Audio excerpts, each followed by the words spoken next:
चलिए दोस्तों, जानते हैं आज पूरे दिन भर की काम की और महत्वपूर्ण 50 बड़ी खबरों को सिर्फ 10 मिनट में। पर अभी तक आपने इस वीडियो को लाइक नहीं किया तो लाइक कर दीजिए।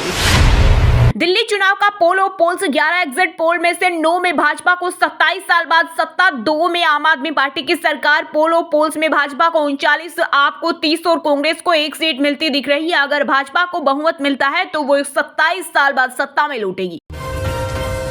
इस बार नए फॉर्मेट में होगी परीक्षा पे चर्चा। पीएम मोदी के साथ दीपिका पादुकोण, सदगुरु समेत कई हस्तियां देंगी टिप्स। परीक्षा पे चर्चा के नए फॉर्मेट का प्रसारण 10 फरवरी को किया जाएगा।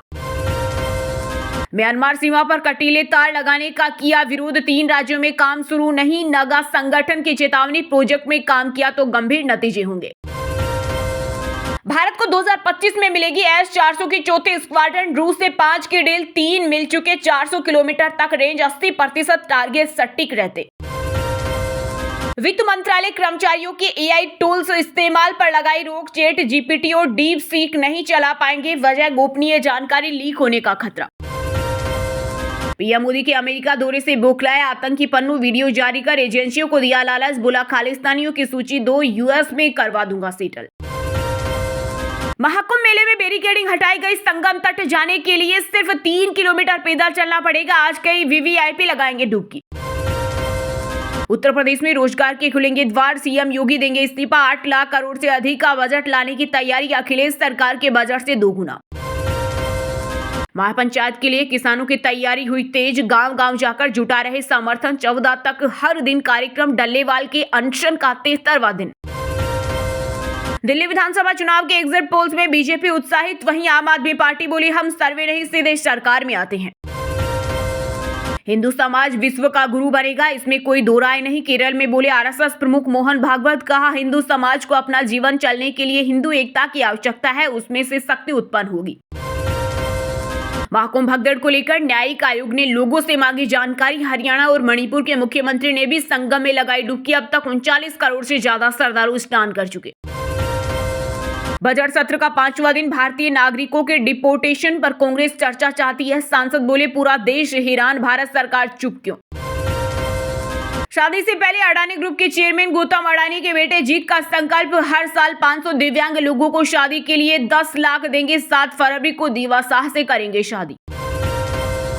बांग्लादेश का इतिहास बुलडोजर से नहीं मिटा पाओगे। हिंसा के बाद शेख हसीना ने समर्थकों को किया संबोधित। यूनुस को दी वार्निंग, बोली मैं बांग्लादेश के लोगों से न्याय चाहती हूँ। क्या मैंने अपने देश के लिए कुछ नहीं किया है, फिर इतना अपमान क्यों। दिल्ली चुनाव के एग्जिट पोल पर कांग्रेस नेता बोले एग्जिट पोल में आपको कम आंका गया। भाजपा बोली दिल्ली में परिवर्तन तय।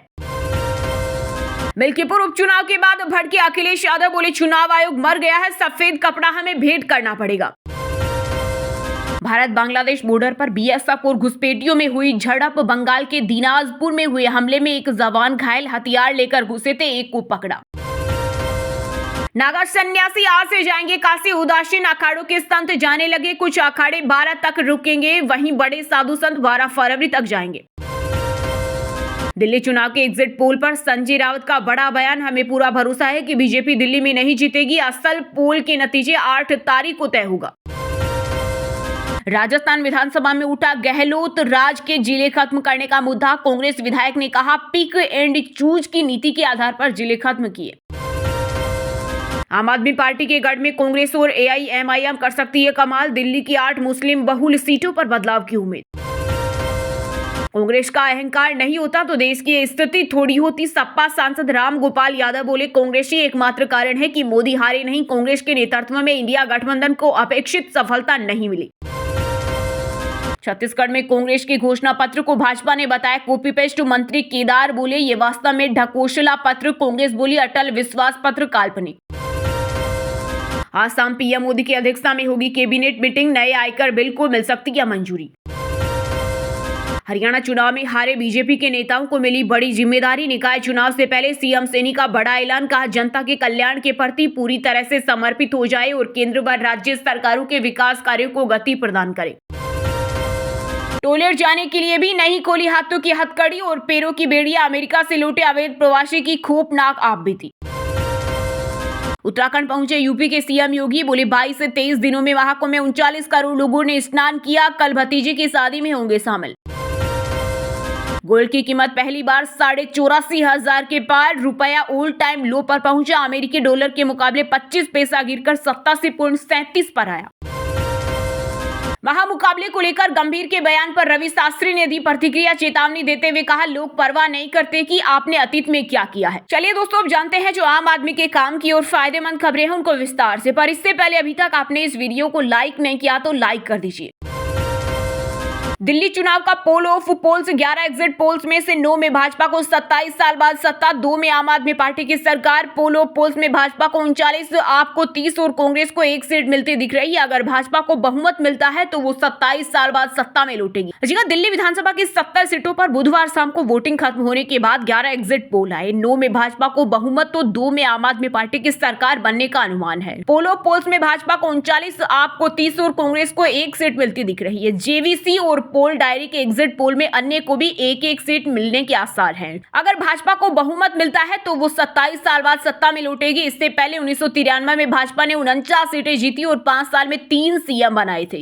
मदन लाल खुराना, साहिब सिंह वर्मा और सुषमा स्वराज तीनों नेताओं के बेटे बेटी दिल्ली की राजनीति में सक्रिय हैं। खुराना के बेटे हरीश खुराना मोतीनगर से, साहिब सिंह वर्मा के बेटे प्रवेश वर्मा नई दिल्ली से चुनाव लड़ रही हैं। बासुरी स्वराज सिंह नई दिल्ली से सांसद है। एग्जिट पोल को लेकर बीजेपी सांसद मनोज तिवारी ने कहा, मैंने जो एग्जिट पोल देखे हैं मुझे लगता है कि हमारा रिजल्ट एग्जिट पोल से बेहतर होने जा रहा है। लोगों के बीच जो प्रतिक्रिया हमने देखी है उसमें भाजपा सत्ता में आ रही है। यह भाजपा की घर की वापसी है। वहीं आम आदमी पार्टी के नेता सुशील गुप्ता ने कहा, यह हमारा चौथा चुनाव है और हर बार एग्जिट पोल में आपकी सरकार बनते हुए नहीं दिखाई गई। अरविंद केजरीवाल ने दिल्ली के लोगों के लिए काम किया है। 8 फरवरी को नतीजे हमारे पक्ष में आएंगे। इस बीच आप नेता सौरभ भारद्वाज ने तंज कसते हुए कहा कि बीजेपी एग्जिट पोल से अगर खुश है तो अपना मुख्यमंत्री भी बना ले। एग्जिट पोल की उम्र 1 दिन और बची है। उन्होंने कहा कि कल नतीजे आ जाएंगे। अरविंद केजरीवाल को ही दिल्ली का मुख्यमंत्री बनना है और आम आदमी पार्टी की सरकार बननी है। वहीं राष्ट्रीय जनता दल के नेता मृत्युंजय तिवारी ने पटना में कहा, पिछले चुनाव से एग्जिट पोल सही नहीं रहे। ज्यादातर एग्जिट पोल दिखा रहे हैं कि बीजेपी सरकार बनाने जा रही है,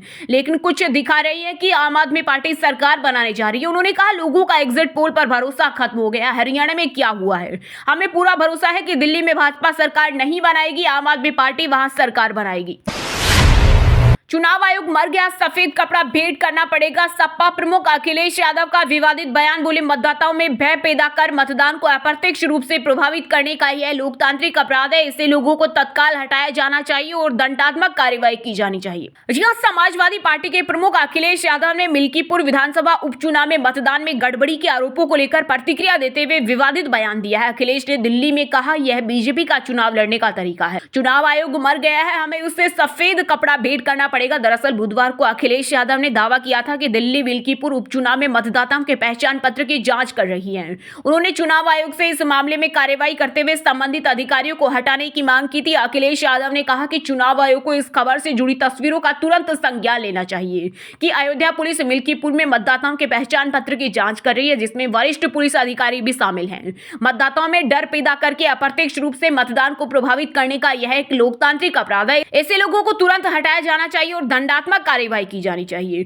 वहीं नगीना सांसद चंद्रशेखर आजाद ने कहा, मिल्कीपुर में सरकार मशीनरी सत्ता के आगे झुक गई। वोटों को प्रभावित करने, लोगों को धमकाने का पाप सरकार ने किया है। यह अपराध सत्ता में रहकर उन्हें लगता है कि वे कभी नहीं जाएंगे, मगर जिस तरह से लोकतंत्र की हत्या कर रहे हैं, आने वाले समय में जनता उन्हें जवाब देगी। इतना सब होने के बाद भी मिल्कीपुर में हो सकता है कि नतीजे भाजपा को सबक सिखा दें। डिप्टी सीएम केशव प्रसाद मौर्य ने कहा, मिल्कीपुर उपचुनाव में हार सामने देख अखिलेश यादव बौखला गए हैं। चुनाव आयोग पर आरोप लगाने से सपा की डूबती नैया नहीं पार होगी। जब तक सपा गुंडों, अपराधियों, माफियों और दंगाइयों को सपा से बाहर नहीं निकालेगी, तब तक साइकिल पंचर ही होती रहेगी। 2027 में सपा प्रत्याशियों की जमानत बचाना भी मुश्किल होगा। गोरखपुर से भाजपा सांसद रवि किशन ने कहा, ये लोग इन मेच्योर बातें क्यों करते हैं? जीतते हैं तो मिठाई बांटते हैं, जब हारने लगते हैं तो ईवीएम पर ठीकरा फोड़ते और ड्रामा करने लगते हैं।